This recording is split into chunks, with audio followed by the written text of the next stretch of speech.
ሰላም ጤና ይስጥልኝ እንደምንላችኋል ውድ ተመልካቾቻችን ከአባይ ቴሌቪዥን የሚተላለፍላችሁ የዕለተ አርብ ሰኔ 19 ቀን 2018 ዜና ላፍታ የመረጃ ሰዓታችን ተጀምሯል። የህወሓት ቡድን ከሻዕቢያና በዓላማ ከማይመስሉት የውስጥ ኃይሎች ጋር ተጣምሮ ችግር ለመፍጠር በዝግጅት ላይ ነው ሲሉ ጀነራል አለምሸት ደግፌ መናገራቸውን በደቡብ አፍሪካ የሚገኙ ኢትዮጵያውያን ላይ ጥቃቶች ሊፈጸሙ የሚችሉበት አዝማሚያ ስላለ ጥንቃቄ እንዲያደርጉ የኢትዮጵያ ኤምባሲ ማሳሰቡን የሚኒስትሮች ምክር ቤት በዛሬው ዕለት ባካሄደው 57ኛ መደበኛ ስብሰባ በተለያዩ ጉዳዮች ላይ ተወያይቶ 5 ውሳኔዎችን ማሳለፉን ጨምሮ ሌሎች መረጃዎችን ይዘንላችሁ ቀርበናል። ዜናዎችን እየመራው ሀና ፍሳ ከእናንተ ጋር ቆይታ አደርጋለሁ። አብራችሁን ቆዩ። የህወሓት ቡድን ከሻዕቢያና በዓላማ ከማይመስሉት የውስጥ ኃይሎች ጋር ተጣምሮ ችግር ለመፍጠር በዝግጅት ላይ ነው ሲሉ ጀነራል አለምሸት ደግፌ ተናገሩ። ኢትዮጵያን እያተራመሳት ያለው የብሔር ጽንፈኝነት ነው ሲሉ የኢፌዴሪ ጦር ኃይሎች ጠቅላይ ኤታማዦር ሹም ወታደራዊ አማካሪና የተኩስ አመራር ኃላፊ ጀነራል አለምሸት ደግፌ ተናግረዋል። ጀነራል አለምሸት ይህንን ያሉት ትናንት ሰኔ 18 ቀን 2019 ዓ.ም የኢትዮጵያ ብሔራዊ መከላከያ ኮሌጅ ዓመታዊ ብሔራዊ የደህንነት ኮንፈረንስን ባካሄደበት ወቅት ባስተላለፉት መልእክት ነው። ጀነራሉ በመልእክታቸው የጥፋት እንጂ የዓላማ አንድነት የላቸውም ያሏቸው ኃይሎች የኢትዮጵያ ዳግም ስጋት እንዲሆኑ እድል አይሰጣቸውም ሲሉ ተናግረዋል። የብሔር ጽንፈኝነቱ በየትኛውም አቅጣጫ ባሉ ኃይሎች ይምጣ ያው የብሔር ጽንፈኝነት ነው ያሉት ጀነራል አለምሸት የጽንፈኛ ብሔርተኝነት ዋነኛ አቀንቃኝ ህዝቡ ሳይሆን ሊቁ ነው ሲሉም ተናግረዋል። አገራችን እያተራመሰ ያለው ነገር ጽንፈኝነት ነው። በዋናነትም ይሄ ብሔር ጽንፈኝነት ነው።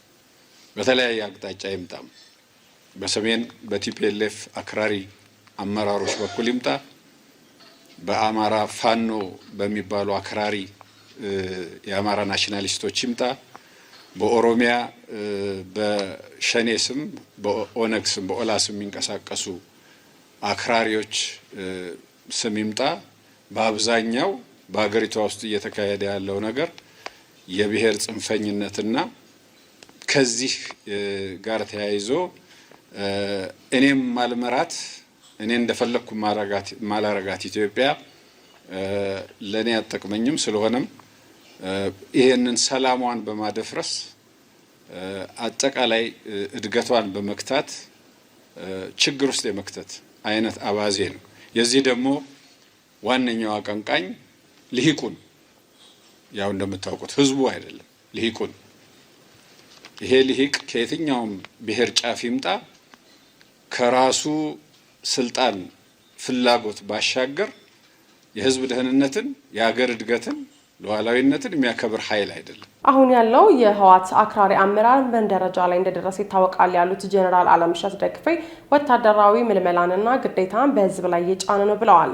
አክለውም ከኤርትራ አምባገነን መሪ ጋር እንዲሁም በውስጡ ካሉ በዓላማ ከማይመስሉት ኃይሎች ጋር ተሳስሮ ችግር ለመፍጠር በዝግጅት ላይ ይገኛል ሲሉ ጀነራል አለምሸት ደግፌ ተናግረዋል። የውጭ ኃይሎች የራሳቸው ኢንትረስት ቢኖራቸው በዋናነት ግን የውስጡን እየተጠቀሙ የውስጡን ሁኔታ እያራገቡ ችግር እየፈጠሩብን ነው ያሉት። አሁን ያለው የቲፒኤልኤፍ አክራሪ አመራር ምን ደረጃ ላይ እንደደረሰ እየተከታተላችሁት ነው ያላችሁት።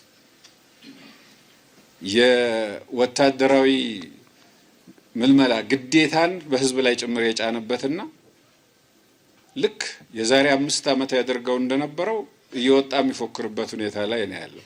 ከኤርትራው አምባገነን መሪ ወይም ደግሞ አካላት ጋር እየተሳሰረ ከውስጥ ካሉት ጸረ ሰላም ኃይሎች በምንም በዓላማ ከማይገናኙ ጸረ ሰላም ኃይሎች ጋር እየተሳሰረ ችግር ለመፍጠር በዝግጅት ላይ ነው የሚገኘው። በዚሁ መድረክ ላይ የተገኙት የጠቅላይ ሚኒስትሩ የምስራቅ አፍሪካ ጉዳዮች አማካሪ ሚኒስትር አቶ ጌታቸው ረዳ ደግሞ ኤርትራን ወደ ነጻነት እንቅስቃሴ ያስገቡት ኃይሎች ኢትዮጵያን ማዳከም የፈለጉ ኃይሎች ናቸው ሲሉ ጠቅሰው ይህ በሚስጥር የሚያዝ ሳይሆን በአደባባይ የሚታወቅ ነው ማለታቸውን በትናንት ምሽት የዜና ወጃችን መዘገባችን ይታወሳል። በደቡብ አፍሪካ የሚገኙ ኢትዮጵያውያን ላይ ጥቃቶች ሊፈጸሙ የሚችሉበት አዝማሚያ ስላለ ጥንቃቄ እንዲያደርጉ የኢትዮጵያ ኤምባሲ አሳሰበ። በደቡብ አፍሪካ የሚገኙ ኢትዮጵያውያን ላይ ጥቃቶች ሊፈጸሙ የሚችሉበት አዝማሚያ ስላለ ኢትዮጵያውያን ጥንቃቄ የተሞላበት እንቅስቃሴ እንዲያደርጉ በደቡብ አፍሪካ የሚገኘው የኢትዮጵያ ኤምባሲ አሳስቧል። በደቡብ አፍሪካ የኢትዮጵያ ኤምባሲ በሀገሪቱ ያለውን ወቅታዊ ሁኔታ እየተከታተለና ከመንግስት ጋርም አስፈላጊውን ግንኙነት በማድረግ ላይ እንደሚገኝ አስታውቋል። የደቡብ አፍሪካ መንግስት በስደተኞች ላይ የኃይል ጥቃቶች እንዳይደርሱ በሁሉም አካባቢዎች ተገቢውን ጥበቃ እንዲያደርግም አስታውሷል። ሁለቱ ጉዳዮች በሕጉ መሰረት እንደሚከናወኑና በቀጣይም የሀገሪቱ መንግስት የጸጥታ ማስከበር ተግባሩን እንደሚያጠናክር ኤምባሲው በመግለጫው ተናግሯል። ነገር ግን በስደተኞች ላይ ህገወጥ ድርጊትና ጥቃቶች ሊፈጸሙ የሚችሉበት ሁኔታዎች መታየታቸውን ኤምባሲው አስረድቷል።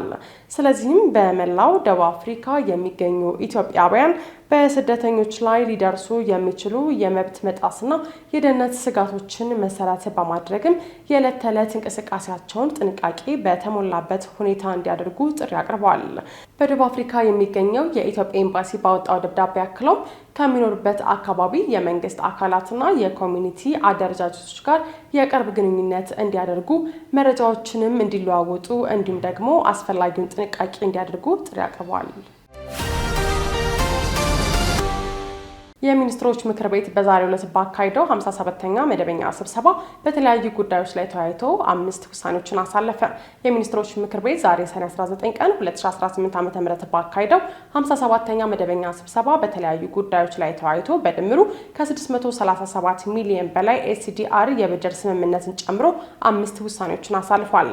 ምክር ቤቱ በቅድሚያ የተወያየው ከዓለም አቀፍ የልማት ማህበር ጋር በተፈረሙ 3 የፋይናንስ ብድር ስምምነቶች ላይ ሲሆን ለዘላቂ የእድገት ልማት ፖሊሲ ማስፈጸሚያ የሚውል የ437 ሚሊዮን 400 ሺህ ኤስዲአር ብድር፣ የማህበረሰብ ተኮር ፕሮግራም ማስፈጸሚያ የ145 ሚሊዮን 500 ሺህ ኤስዲአር እንዲሁም የመስኖ ልማት ለዘላቂ ምርታማነት ፕሮጀክት ማስፈጸሚያ የ54 ሚሊዮን 600 ሺህ ኤስዲአር የብድር ስምምነቶች ናቸው።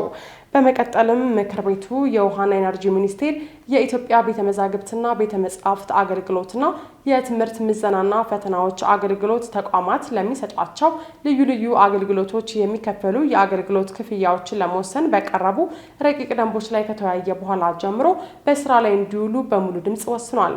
በመቀጠል ምክር ቤቱ የውሃና ኤነርጂ ሚኒስቴር የኢትዮጵያ ቤተ መዛግብት ቤተ መጻሕፍት አገልግሎትና የትምህርት ምዘናና ፈተናዎች አገልግሎት ተቋማት ለሚሰጧቸው ልዩ ልዩ አገልግሎቶች የሚከፈሉ የአገልግሎት ክፍያዎች ለመወሰን በቀረቡ ረቂቅ ደንቦች ላይ ከተወያየ በኋላ በስራ ላይ እንዲውሉ በሙሉ ድምጽ ወስኗል። ከዚያም ምክር ቤቱ ለኒው ዲቨሎፕመንት ባንክ ማቋቋሚያ ስምምነት የአባልነት ማጽደቂያ ረቂቅ አዋጅ ላይ የተወያየ ሲሆን ኢትዮጵያ በአባልነት መቀላቀሏ ለሀገራዊ የልማት ፋይናንስና ለመሰረተ ልማት ድጋፍ የሚያጠናክር በመሆኑ የባንኩን የመመስረቻ ስምምነት ለማጽደቅ ወደ ሕዝብ ፓርላማ እንዲተላለፍ በሙሉ ድምጽ መወሰኑ ተገልጿል። ሌላው ምክር ቤቱ የተወያየበት አጀንዳ የኮንስትራክሽን ኢንዱስትሪ ረቂቅ ፖሊሲ ሲሆን ዓለማችን ከደረሰችበት የቴክኖሎጂ እድገትና የመሰረተ ልማቶች ፍላጎት ማደግ አንጻር ሰፊ ክፍተት የነበረበት በመሆኑ የዘርፉን ተወዳዳሪነት ለማሳደግ እንዲያስችል ተዘጋጅቶ በቀረበው ፖሊሲ ተወያይቶ ከዛሬ ሰኔ 19 ቀን ጀምሮ በስራ ላይ እንዲውል በሙሉ ድምጽ ወስኗል። በመጨረሻም ምክር ቤቱ የከተማ ልማት ረቂቅ ፖሊሲ ላይ የተወያየ ሲሆን የከተሞች የመልካም አስተዳደር ችግሮችን ለመፍታትና ከተሞች በኢኮኖሚ ተወዳዳሪ እንዲሆኑ ለማድረግ ምክር ቤቱ ፖሊሲው ከዛሬ ሰኔ 19 ቀን 2018 ዓ.ም ጀምሮ በስራ ላይ እንዲውል በሙሉ ድምጽ ወስኗል። በቬንዙዌላ በተከሰተ ከባድ የመሬት መንቀጥቀጥ አደጋ 235 ሰዎች ሕይወታቸው ሲያልፍ 4300 የሚሆኑት ደግሞ ጉዳት ደረሰባቸው። በቬንዙዌላ ዋና ከተማ ካራካስ አቅራቢያ በደረሱ 2 ተከታታይ ከባድ የመሬት መንቀጥቀጦች ቢያንስ የ235 ሰዎች ሕይወት ሲያልፍ 4300 የሚሆኑት ደግሞ ጉዳት እንደደረሰባቸው ተዘግቧል። የመጀመሪያና በርዕደ መሬት መለኪያ 7.2 የተለካ አደጋ ከበድ ያለ 7.5 የመሬት መንቀጥቀጥ የተከተለው ሲሆን የመሬት መንቀጥቀጦቹ ከመሬት ቀረብ ብለው የተከሰቱ በመሆናቸው ውድመቱን ከባድ ማድረጉን የአሜሪካ ጂኦሎጂካል ሰርቬይ መረጃ ያመለክታል። በዚህ አደጋም በርካታ ሰዎች ሞተዋል ተብሎ የተገመተ ሲሆን ሌሎቹ ደግሞ ቤት አልባ ወይም ደግሞ በተጎዱና ለአደጋ በተጋለጡ ህንፃዎች ውስጥ ከመቆየት ይልቅ መንገድ ላይ መሆኑን መርጠዋል ነው የተባለው። የቬንዙዌላ ብሔራዊ ምክር ቤት ፕሬዝዳንትና የአገሪቱ ጊዜያዊ ፕሬዝዳንት አስቸኳይ ጊዜ ካወጁ በኋላ የሟቾች ቁጥር መጨመሩንም አስታውቀዋል። የነፍስ አድን ስራውን ለማገዝም በርካታ ሀገራት ድጋፍ እንደሚያደርጉ ቃል የገቡ ሲሆን አሜሪካ 150 ሚሊዮን ዶላር ለእርዳታ እንደምትሰጥም አስታውቃለች። የአሜሪካ ጦር የነፍስ አድን ሰራተኞችን ለማገዝና ፈጣን የእርዳታ ለማድረግ የመጓጓዣ መርከቦችንና አውሮፕላኖችን መላኩንም አስታውቋል። የቬንዙዌላ ብሔራዊ ምክር ቤት ፕሬዝዳንት 250 ህንፃዎች እንደተጎዱና እንደወደሙም ተናግረዋል። ከዋና ከተማዋ ካራካስ ወጣ ብሎ የሚገኘው የቬንዙዌላ ዋና ዓለም አቀፍ አየር ማረፊያ በደረሰበት ከባድ ጉዳት ምክንያት መዘጋቱንም የሀገሪቱ ጊዜያዊ ፕሬዝዳንት አስታውቀዋል። ከርዕደ መሬቱ በኋላ በአካባቢዎቹ ድህረ መንቀጥቀጥ እየቀጠለ ሲሆን ቢያንስ 30 ንዝረቶች መሰማታቸውን የሀገሪቱ ጊዜያዊ ፕሬዝዳንት ለሀገሪቱ የቴሌቪዥን ጣቢያ ተናግረዋል። ከ10,000 በላይ ሰዎች ሊሞቱ የሚችሉበት እድል 42 በመቶ ላይ የተገመተ ሲሆን ከ100,000 በላይ ሰዎች ደግሞ የመሞት እድላቸው 33 በመቶ መሆኑ ተገምቷል። ከቀናት በፊት ቬንዙዌላን የመታት ሁለተኛው ርዕደ መሬት ከ1900 ወዲህ ከባዱ እንደሆነ የአሜሪካ የጂኦሎጂካል ሰርቬይ መረጃ ያሳያል። በዝርዝር ወደ ያዝነው መረጃ ስናልፍ ደግሞ በሆርሙዝ ወሽመጥ የጭነት መርከብ ላይ በደረሰ ጥቃት የተባበሩት መንግስታት ድርጅት መርከቦችን ለማስወጣት የጀመረውን ስራ አቋረጠ። የተባበሩት መንግስታት ድርጅት በመካከለኛው ምስራቅ ለሚገኙ መርከቦች የደህንነት ማረጋገጫ እስኪገኝ ድረስ የመልቀቂያ ጉዞዎችን ለጊዜው ማገዱን አስታውቋል። ይህ ውሳኔም የተላለፈው በኦማን የባህር ዳርቻ በኢራን አብዮታዊ ዘብ አንድ የንግድ መርከብ ጥቃት ከተፈጸመባት በኋላ ነው። ኢራን አዲሱን የመርከብ መስመር አደገኛና ህገወጥ በማለት በጽኑ ተቃውሟለች። በሌላ በኩል አሜሪካ የባህር መስመሩን ክፍት ለማድረግ ያላትን ቁርጠኝነትም ገልጻለች። ዘሩፋይል ሀብታሙ ተጨማሪ አለው። በሆርሙዝ ወሽመጥ የጭነት መርከብ ላይ በደረሰ ጥቃት የተባበሩት መንግስታት ድርጅት መርከቦችን ለማስወጣት የጀመረውን ስራ አቋረጠ።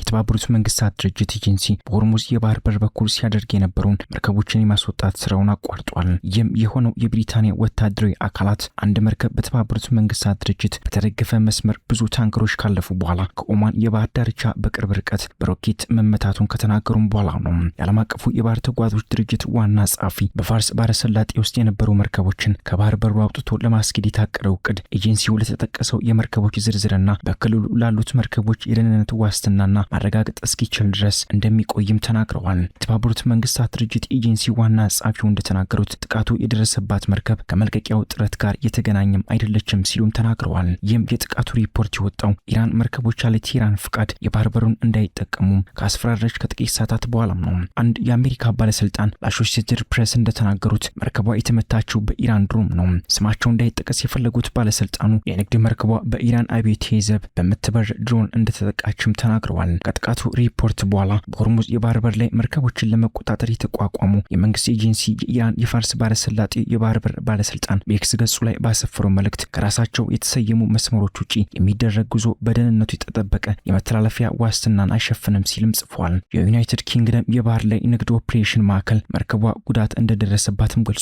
ነገር ግን ከኦማን የባህር ዳርቻ በደረሰው በዚህ ጥቃት የሰው ህይወት መጥፋቱን ወይም በአካባቢው ላይ ጉዳት አለመኖሩንም ዘግቦታል። በዚህ ወሳኝ የውሃ መስመር ውስጥ አማራጭ መንገድ መከፈቱ በዓለም ኢኮኖሚ ላይ ያለውን ጫና የሚያቀልና ኢራን ከአሜሪካ ጋር በምታደርገው ቀጣይ የሰላም ንግግር ያላትን ዋና የጥቅማ ጥቅም መነሻም የሚያስወግድም ይሆናል። የአሜሪካ የውጭ ጉዳይ ሚኒስትር ማርኮ ሩቢዮ አሜሪካውያንና አጋሮቻቸውን ለማረጋጋት በባህረ ሰላጤው ጉብኝት ሲያደርጉ እንደተናገሩት ዋሽንግተን ለአዲሱ መስመርና መርከቦች የባህር በሩን ማቋረጥ እንዲችሉ ለማድረግ ቁርጠኛ እንደሆነችም ገልጸዋል። ሩቢዮ ሐሙስ ዕለት በመርከቧ ላይ ስለደረሰው ጥቃት ሪፖርት ከመሰማቱ በፊት ይህ ከቆመ ትልቅ ችግር ይፈጠራል ብለዋል። በቅርብ ቀናት ውስጥ በባህር በሩ የሚደረገው የመርከቦች እንቅስቃሴ ጨምሮ የነበረ ቢሆንም አሁን ላይ ከጦርነቱ በፊት ከነበረው ደረጃም በታች ነው። አሜሪካና ኢራን አሁንም ጊዜያዊ የሰላም ስምምነት ውሎችን በመወያየትም ላይ ናቸው። ይህም መርከቦች በፋርስ ባህረ ሰላጤው መግቢያ በኩል እንዲያልፉ ማድረግና የኢራንን እጅግ የበለጸገ ዩራኒየም ክምችት የወደፊት ሁኔታን መፍታትንም ያካትታል። ባለፈው ሳምንት በተፈረመው የመግቢያ ስምምነት መሰረት አሜሪካና ኢራን ዝርዝር ጉዳዮችን ለመጨረስ የ60 ቀናት ጊዜም አላቸው። ኢራን አዲሱ የመርከብ መስመር ተቀባይነት የለውም ትላለች። የአብዮታዊ ዘብ የባህር ኃይል ክፍል ሐሙስ ዕለት አዲሱ መስመር እንዳይጠቀሙ ማስጠንቀቂያም ሰጥቷል። ሪና የተባለው የዜና ወኪል ባስተላለፈው መግለጫ መስመሩ ያለ ማስታወቂያ ወይም ከኢራን ጋር ሳይቀናጁ የተቋቋመ በመሆኑ ተቀባይነት የሌለውና ሙሉ በሙሉ አደገኛ ነው ብሏል። የኢራን ኃይል በሆርሙዝ የባህር በር በኩል ለማለፍ ብቸኛው የተፈቀደ መንገድ በኢራን እስላማዊ ሪፐብሊክ የታወጀ ነው ብሏል። ከነዚህ መስመሮች ውጪ የሚደረግ የመርከብ እንቅስቃሴ የተከለከለ እንዲሁም አስፈጻሚዎች እርምጃ ይወሰድባቸዋል ሲል ጨምሮም ገልጿል። ስትከታተሉት የነበረው የዕለተ አርብ የዜና ላፍታ የመረጃ ሰዓታችን የተከታተላችሁትን ይመስል ነበር። አብራችሁን ስለቆያችሁ ከልብ እያመሰገንን በያላችሁበት መልካም ቀን